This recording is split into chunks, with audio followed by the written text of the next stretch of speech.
Good morning.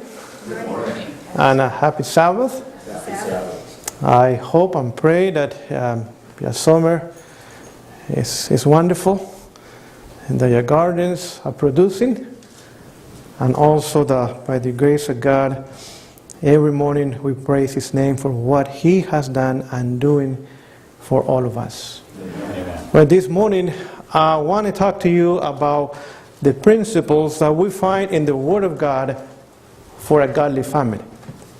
And there we see that God today is once again in the business of establishing homes for eternity. And let me read to you from the book Adventist Home. And there's a statement there that perhaps you already know it, but I want to repeat it once again. And this is what it says. It says, when God pronounced all things very good, then marriage and the Sabbath had their origin. Twin institutions for the glory of God and the benefit of humanity. So we are Seventh-day Adventists. That means that we keep the Sabbath, right? How about keeping the family? Would that be part of the message as well? Yes. We see that before sin came into the world, God established twins institutions. Which one was the first one? Marriage. Because the Sabbath was made for man. So they had to be human beings. And the institution that God created for you and for me was a family. So they are twins institutions. That means they were born the same time. And they had the same origin. God Himself. Let me ask you, has Satan been attacking the Sabbath? Yes. Oh yes. How about the family? Even before he attacked the Sabbath. You know what happened with Adam and Eve right away after sin? What happened to the marriage? They were in trouble. Now Adam was blaming Eve, right? God, because you gave me this woman. If you would have given me another one, perhaps it would have been better. But this lady, she's a basket case. What am I going to do with her, God? Right? So right away you saw that there was a confrontation there. What happened to the children? The oldest one murdered the youngest one. And then he ran away from home, never to come back. You see, Satan was already attacking the family. What happened to Abraham's family? 2 wives. Is that a good recipe? It's not. And then 2 children. Now they were fighting, the children and the wives. See, the Sabbath was not being attacked in Abraham's family, but the family was being attacked. What happened to the following family? Isaac. The father had favorite. And the mother as well. And now there was also some of these happening at home, friends. And how about Jacob's family? 4 wives, not 1. And you know that 1 is enough, right, man? Imagine 4 wives. And then the oldest son committed incest with one of his father's wife. Then you have Levi and Simeon killing all the men in a city. They murdered a lot of people. Not only that, the daughter was raped by unbeliever boyfriend. Then Joseph was sold as a slave by his own brother, and they deceived the father about it. We also know that Jacob only loved 1 woman out of 4, Rachel. And she died before all the others. So you see a home in crisis. See, the Sabbath was not being attacked yet, but the family, one family after another, have been attacked and perhaps almost destroyed. And we could continue going on, friends. Let me give you a few other examples. How about King David? A man after God's own heart. Was he a wonderful king? Yes, he was. Was he a good military general? Yes, he was. Was he a good father? No. Was he a good husband? 20 wives. Children with all of them. Now one of the children raped his own sister. And then a brother killed him. So there was chaos in that family. However, in Israel, when you mention David, they said he's number one. But not his own family. That family was attacked and destroyed, and David will be in the kingdom of heaven, but not all of his children will be there. How about Solomon? Was he wise? Yes, he was. Not all the time, though. But some of the time he was. Was he famous? Yes, everybody wanted to see his face, right? And they came even from Africa to see him. Was he wealthy? He was so wealthy that only gold was important and of value at that time. What happened to his family, though? 1,000 wives. Quite a few, right? Would you say? And what happened to the children? They were fighting among themselves. Let me give you another example. How about Samuel? Was he a godly man? Yes. Was he a prophet? Was he a judge? Yes, he was. Was he the leader of the people of God at that time? Yes, he was. What happened to his children, though? Not good. Not good. So we see that from the very beginning, Satan has been attacking every single family, even today. Would you say? Oh, yes. He has been attacking my own family. I'm telling you out of experience. And it happens every single day. He's attacking the Sabbath, yes, but just on the seventh day of the week. But throughout the 7 days of the week, he's attacking your family and he's attacking my family. So we see that God knew what Satan was going to do in the future, so he gave us plenty of counsel how to have a godly family. And he gave it to us right at the very beginning of the Bible. Let's read it. Let's go to Genesis chapter 1. And we're going to see this morning some blessings or gifts that God gave a family at the very beginning of human history so they could be a godly and a Christian family. Genesis 1:26, this is what it says. And God said, who is talking here? God. Is it important to listen to what he has to say? Yes, it is. God said, let us make man in our own image, after our likeness, and let them have dominion over the fish of the sea, over the fowl of the air, over the cattle, and over all the earth, and over every creeping thing that creepeth upon the earth. 27. So God created man in his own image. In the image of God created he him. Male and female created he them. The first blessing that we see here is that God gave us his own image, his character.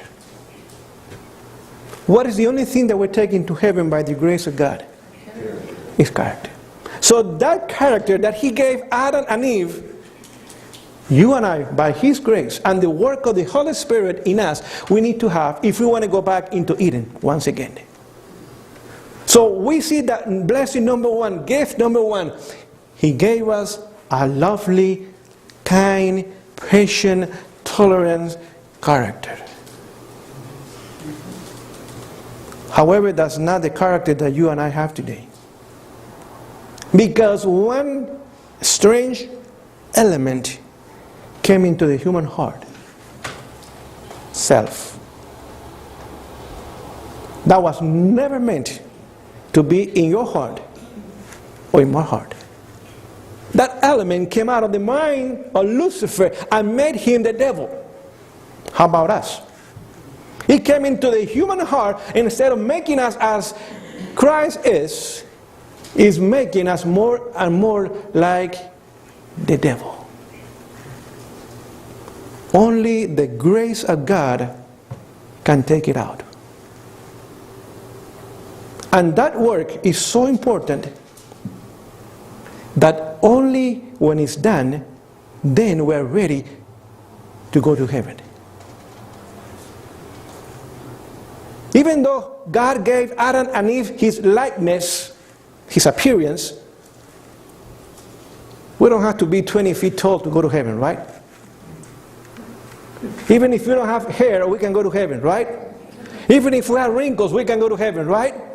Even if we are overweight or underweight, we can go to heaven, right? Even if we're short, we can go to heaven. But not with the character. We need to have it to go into heaven. So even though the likeness of God has been damaged as well, because we're little people compared to what Adam was. We're weak compared how strong he was. We're far from being like Adam was. But that's okay. God will take care of that throughout eternity. But what he needs is his character in us again. You know that after sin, God says, okay, men and women, you're going to be helping each other to develop that character. Let me read it to you for a moment, and then I'm going to go back to Genesis again. Listen. I'm reading for the Adventist Home, page 105, says, to gain a proper understanding of the marriage relation is the work of a lifetime. So how long have you been married? 20 years? I've been married for 27 years. And it's not done yet. What else is the work of a lifetime? We have been told. Sanctification. Right? So after sin, God, knowing that sin was going to come, he created marriage so a man and a woman together in Christ could help each other to sanctify themselves. What happened if you have a divorce? What happened to that process? Stopped. Are you with me? And then you have people that marry a second time and a third time and fourth time. What is happening throughout all of that? The process is not moving forward. Standing instead of moving forward. That's why when God made marriage, he says it's for life. Because it takes a lifetime to really understand the proper, or to have the proper understanding of what marriage is all about. Let me continue reading. It says, those who marry enter a school from which they are never in this life to be graduated. So when you marry, what have you done? You register for a school that there will not be ever what? Graduation. And when you're a little child and you go to school, what is the first school that you go to? Right. But you never graduate in marriage. So even though you have been married for a while, perhaps years, you're just in elementary school. And you and I, we're not going to move out of it until we get to heaven. Then we go to have higher education. In the meantime, we're just in elementary school. But you know what happened to children? They fight. What happens 5 minutes later? They're playing together. Is that true at home? No. So God is telling us, And Jesus told the disciples, you need to be like little ones, right? And that applies at home. So when I disagree with my wife, when she crosses my will and I do not like it, and even though we have a disagreement, what's supposed to happen 5 minutes later? We're supposed to be happy with each other again. We're supposed to come together and say, you know, I'm sorry for what I said, or what I did, or the look I gave you, that's not right. No excuses, friends, no excuses. Don't say, well, you made me do it. No. That's Adam talking again. You just said, I blew it. I blew it. God, forgive me. Wife or husband, forgive me. God, I don't want to do it again. Give me power that I do not have, so I can overcome self. I can overcome self. Going back to my reading, this is what it says. However carefully and wisely marriage have been entered into, few couples are completely united when the marriage ceremony is performed. The real union of the two in wedlock is the work of the after years. So when the ceremony is done, we are not completely united. It's going to take years. And if you have been married, you know that what he's saying is true.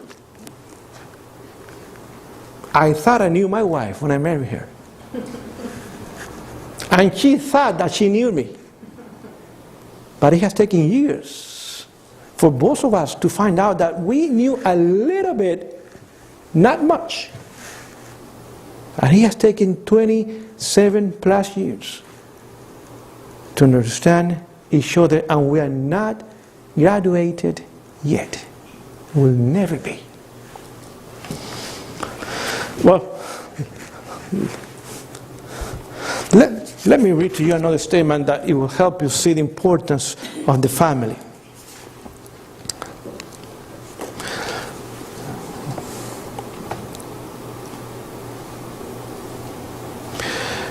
Let me see if I can find it now. All right, here it says, we are living in the last days. Is that true? Yes, we are. When the mania upon the subject of marriage constitutes one of the signs of the near coming of Christ. Is that true? Yes. Mania, what is that? What is the meaning of that word? Craziness, madness. Now everybody's getting married, even homosexuals are getting married. And that is a sign that Jesus is about to come back. Remember what happened in the days of Lot? There was a mania as well. You know what happened in Sodom? Not just they were homosexuals, they were bisexuals, by the way. Because Lot said, take my daughters. You have done it before. You do both sides of the aisle, if you know what I mean. And they said, no, not tonight. We're not in the mood for women. We want men tonight. And the Bible says that from the little one to the oldest gathered around the house of Lot.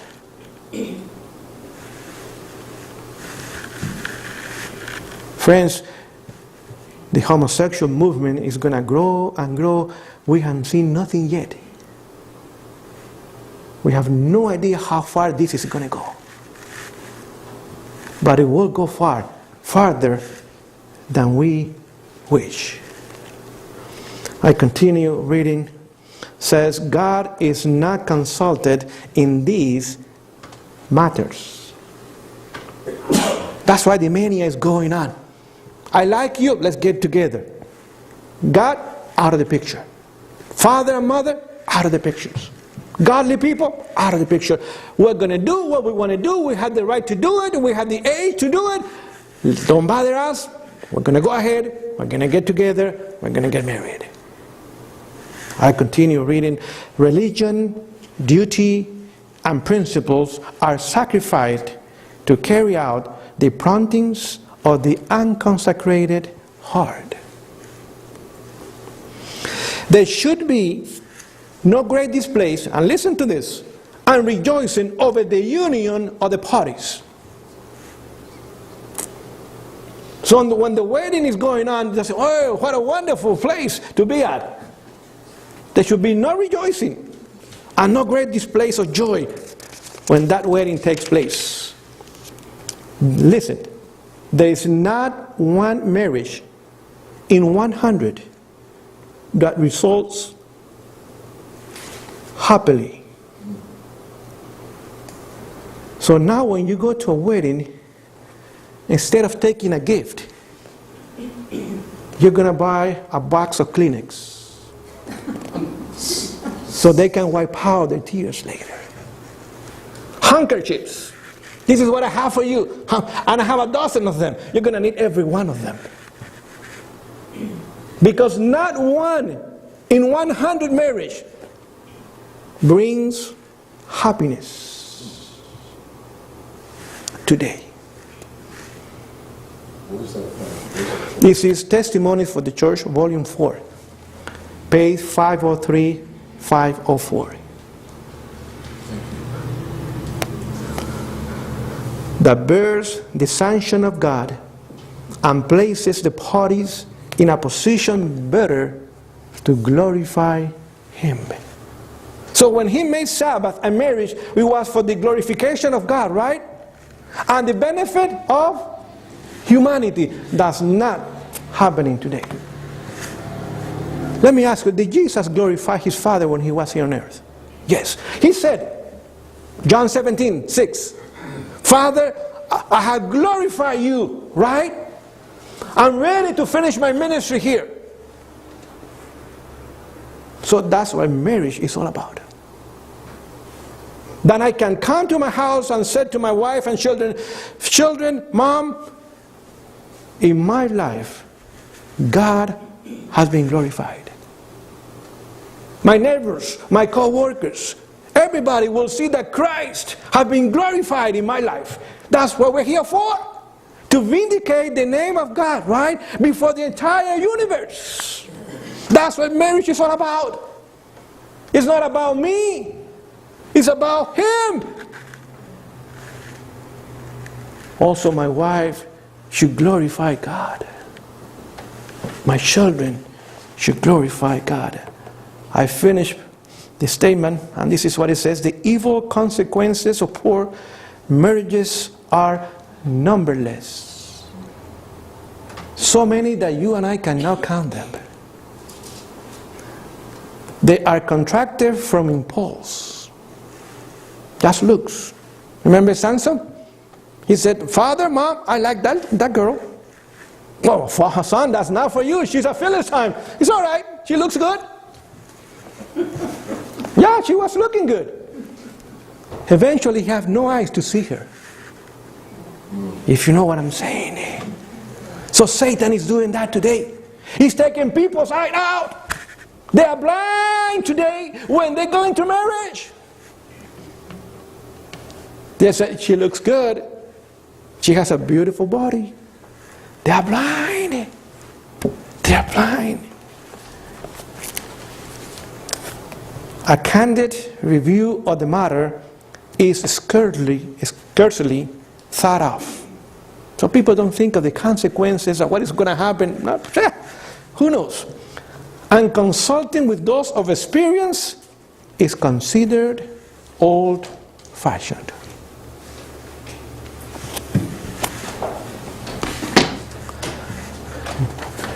No wonder we are going once again through a difficult time in our lives, in marriage. We have to move on. Time is running out.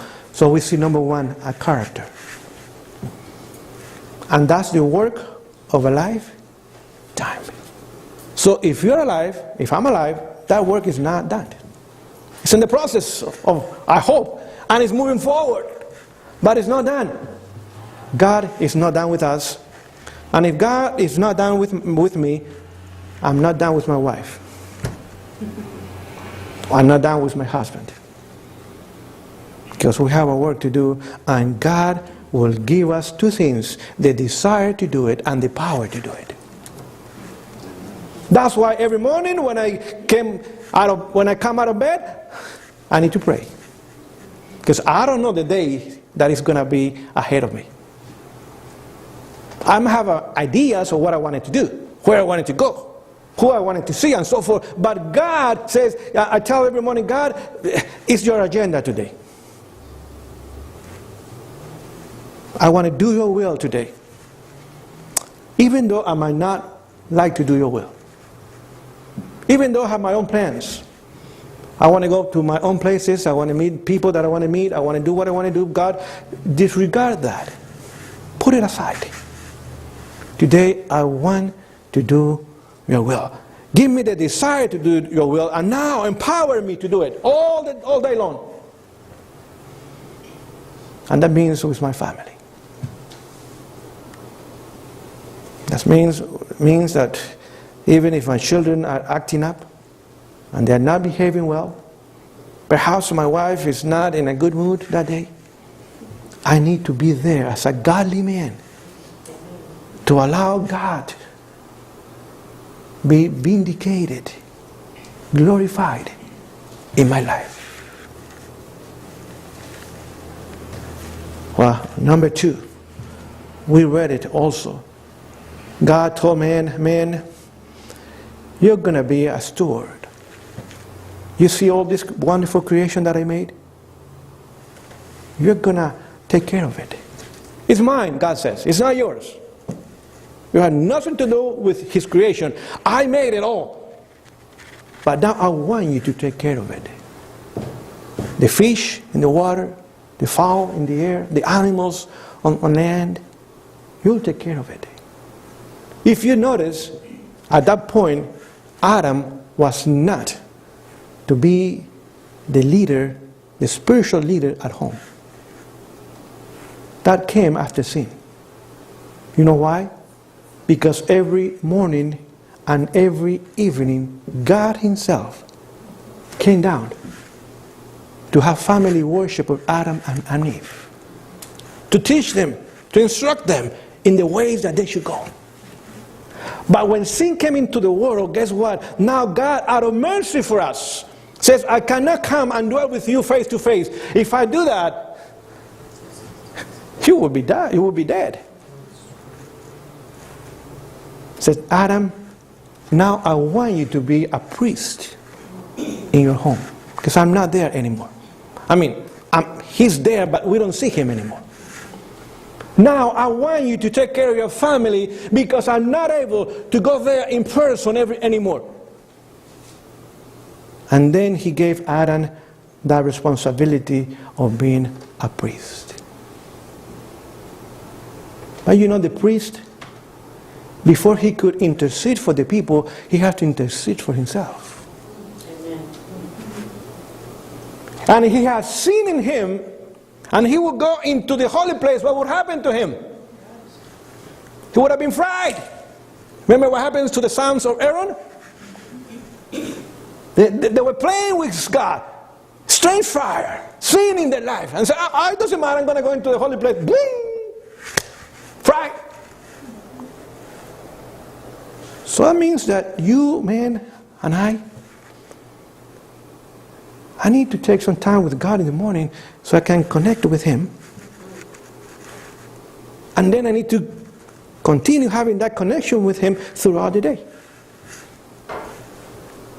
Because when you're the priest, that position is 24/7.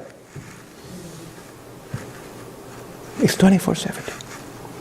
And then I can intercede for my family. Then I can go into the holy place and not being consumed. Let's read it for a moment. Genesis 3, where we were. Well, we're in Genesis 1. Let's go to Genesis 3:16. That's when God told Adam, you're going to be priest now. Says, and to the woman He said, I will greatly multiply thy sorrow and thy conception. Where are you reading? Genesis 3:16. Thank you. I guess I forgot to mention the verse. In sorrow thou shalt bring forth children. Is that the case, ladies?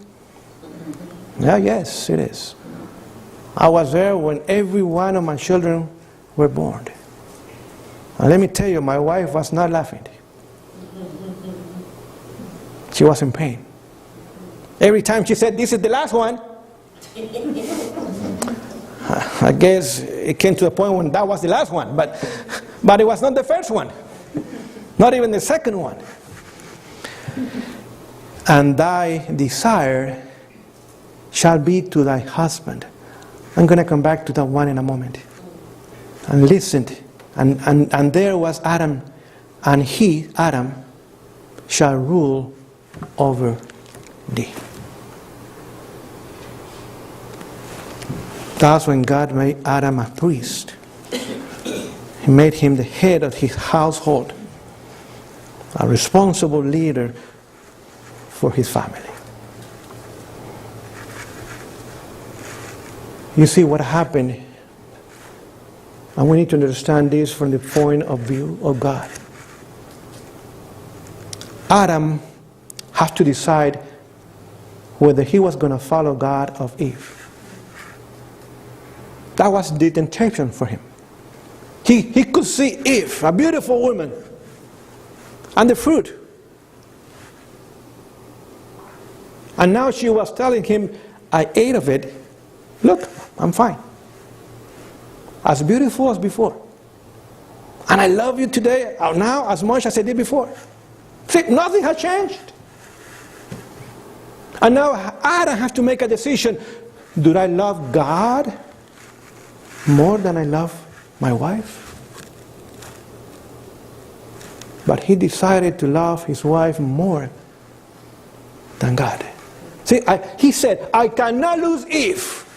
She's too precious to me. She's too beautiful. She's too good.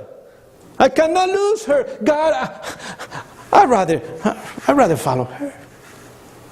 And sin came into the world. You know what God did? The opposite. It came a time when God says, "I have to give my best, Jesus, to save humanity." And humanity was not good-looking humanity. It was deformed, ugly. And says, "I'm willing to give my best to save them." See, God did the opposite of what Adam did. Man, we need to do what God did. We need to tell our wife, "I love you, my dear, but you are my second love. God is my first love." And you know what Eve did?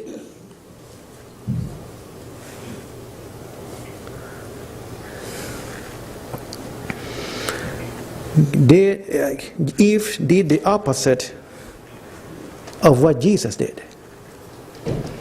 When Jesus came to earth and he became man, did he submit his will to the will of the Father?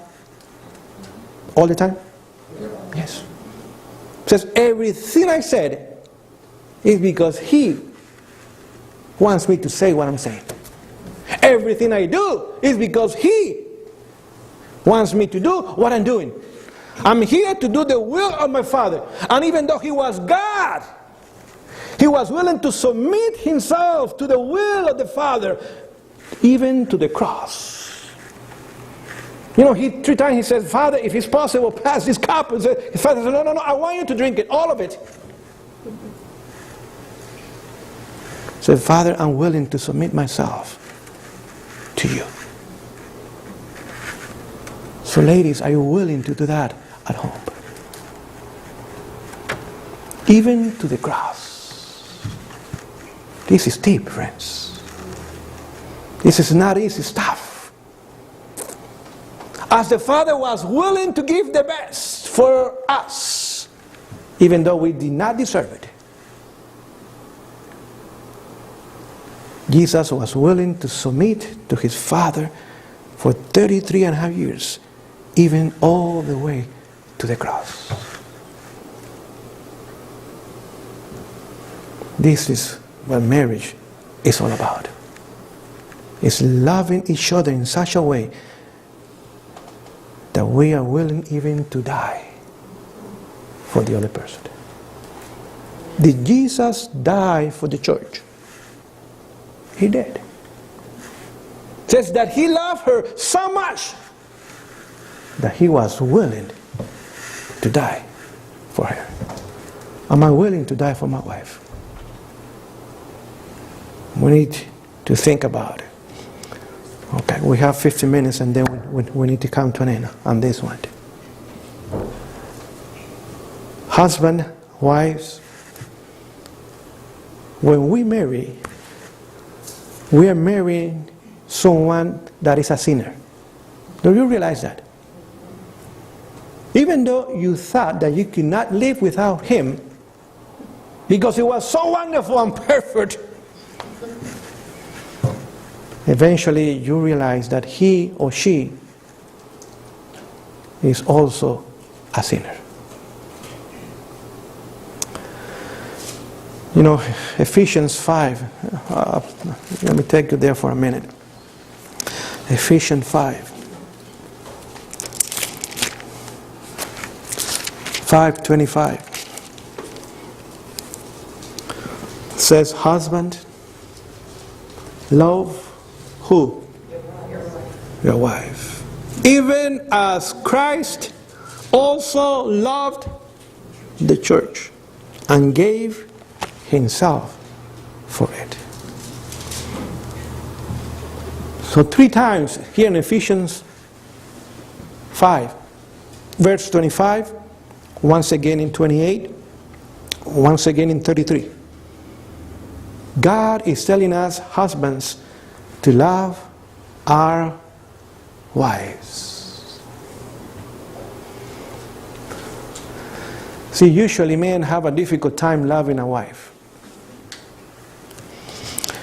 We usually love what they do for us. The cooking they do for us, the laundry they do for us, the clean house, and so forth. But that's not loving a wife. That's loving what she does for us. Loving a wife is when she's not in a good mood. You know, perhaps that wife or that husband, could happen in both cases, came out of abusive home. Her father was a drunkard. Or perhaps the father and the mother, they were unfaithful to each other. And he or she, they grew up there.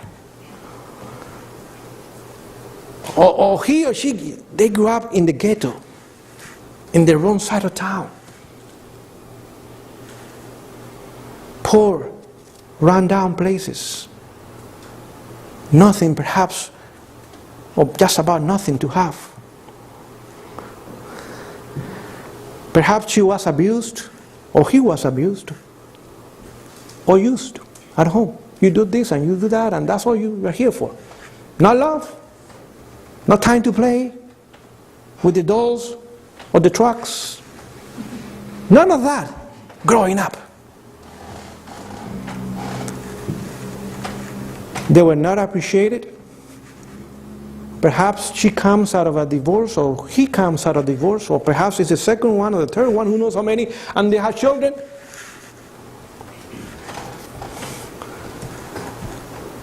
Or perhaps she was abandoned, neglected, or he was abandoned and neglected. Is it? And now you marry that person.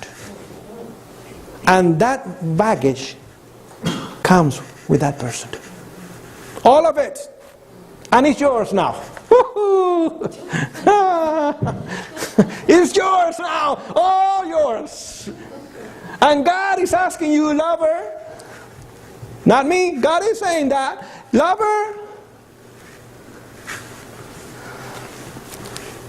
And then what happens once a month when she had the period? And she's not in a good mood.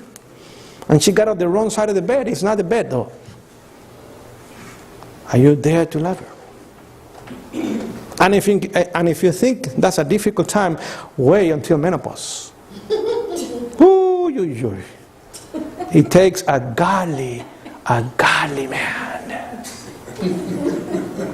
Friends, I'm not trying to make you laugh. I'm talking about real life.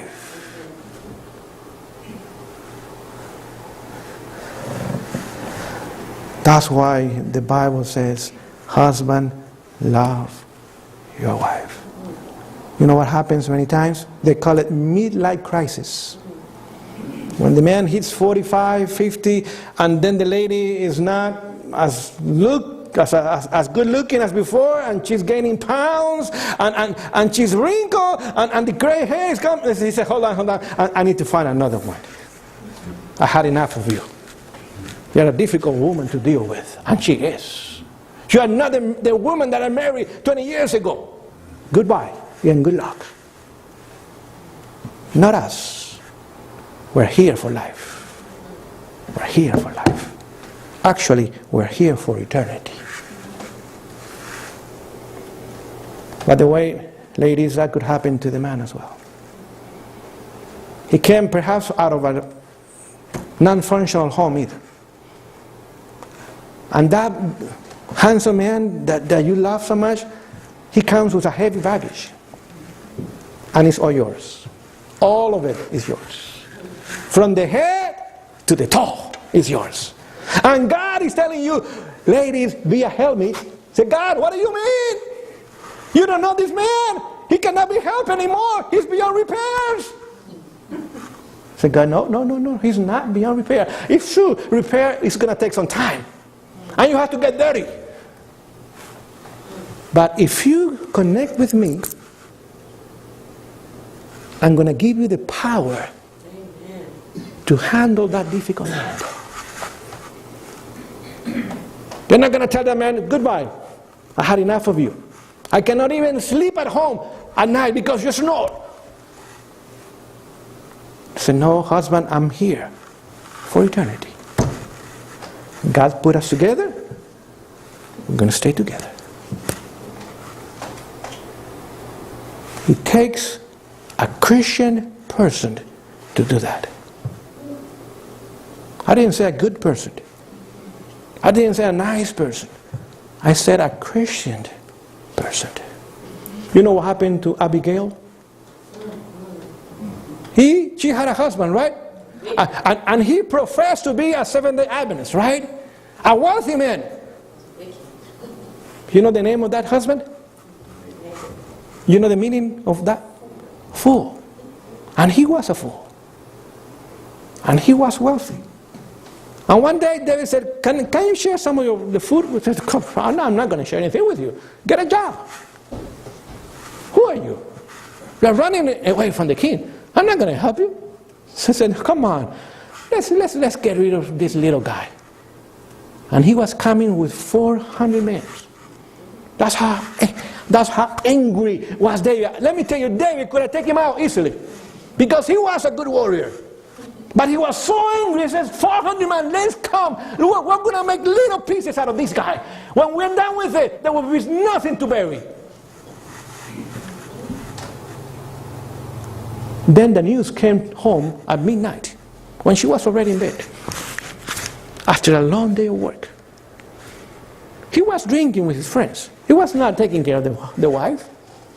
He was spending money with people that have no relationship with the family.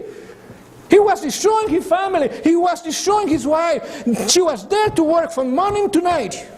And now at midnight, when she finally gets to go to bed, the news comes, David is coming to kill your husband. And she said, oh man, an answer to prayer. My prayer has been answered, God. Amen. That's not what she said. She got out of bed. And she went to cook. Bread. Different kinds of bread. Meat. Grains. And perhaps like at 4 o'clock in the morning, just before the sun comes up, says, I need to go because David is hungry and he has to have breakfast. If he has a good breakfast, perhaps my wife's life, my husband's life will not be taken. And she went and met David, right? And when she got to David, you know what she did? She bowed 3 times to the ground. Said, don't kill my husband. How can you do that? You're going to be the future king of Israel. Don't go down to the same level of my husband. He's good for nothing, but I love him. And David said, oh man, you are unique. You are a godly woman. Yeah, look what I have for you. Breakfast is ready. You want pancakes with waffles? They're here. You want maple syrup? It's ready. You want hash browns? It's ready. It's all for you. And then lunch on top of that. But don't kill my husband. You know what happened to that man 10 days later? God took care of it. But you know what happened then? David said, I need a woman like that. Bring it out. Bring her on. So not only she inherited the bank account, all land, animals, cattle, she became the queen of Israel. See, when you follow God's plan, sometimes it's not easy. But at the end, we'll see that it was worth it. That's why we need to have faith, to look to the day when God will recompense us and reward us far beyond what we deserved. Because we, by His grace, were willing to obey Him. Let me give you another example. I'll finish with this. Remember the prophet Hosea? Was he a godly man? You know what God said to him? Find a loose woman, if you know what I mean, and marry her. So don't play, no fornication. You marry her. You make that woman that has bad reputation your wife. And he did. And they had a child. Do you know what she did? She left him for another man. Not one time, 3 times. 3 children, and every time she left him. And she left the child also behind. She was not a good mother. She was not a good wife for sure. Many times Hosea have to knock on the door of a hotel. And the man opened the door and says, I'm sorry I'm interrupting you, but that lady in the bed with you, she's my wife. I'm coming for her. And perhaps here's the money that you pay her. Here's the money. Dear, let's come home. The children and I are waiting for you. We need you at home. You're loved at home. Is that easy?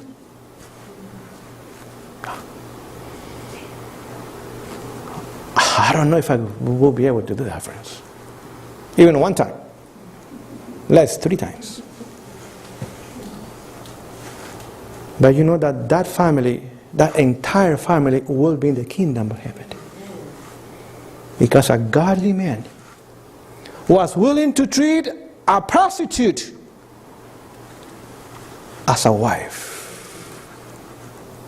and educate children for the kingdom of heaven. Oh, friends, this morning, we need to understand that Satan is attacking our families. And we need Jesus at home. Has Jesus defeated the enemy? Yes. Is the enemy a defeated foe? Yes. So who is the only one can defeat him? Jesus, right? And if we connect with him, then when the devil comes to your home or my home and he knocks at the door, who's going to open the door? And they say, oh, wrong house, I'm sorry. I didn't mean to knock here. Bye, have a good day. But what happens if I open the door? What happens if my wife opens the door? What happens if my children open the door and say, oh, I'm coming in. I'm coming in. And I'm going to destroy every one of you. That's why we need to have a relationship with Jesus that will secure our homes and family. And the devil will not be able to get into our homes and destroy them. May God bless us as we meditate upon the Word of God.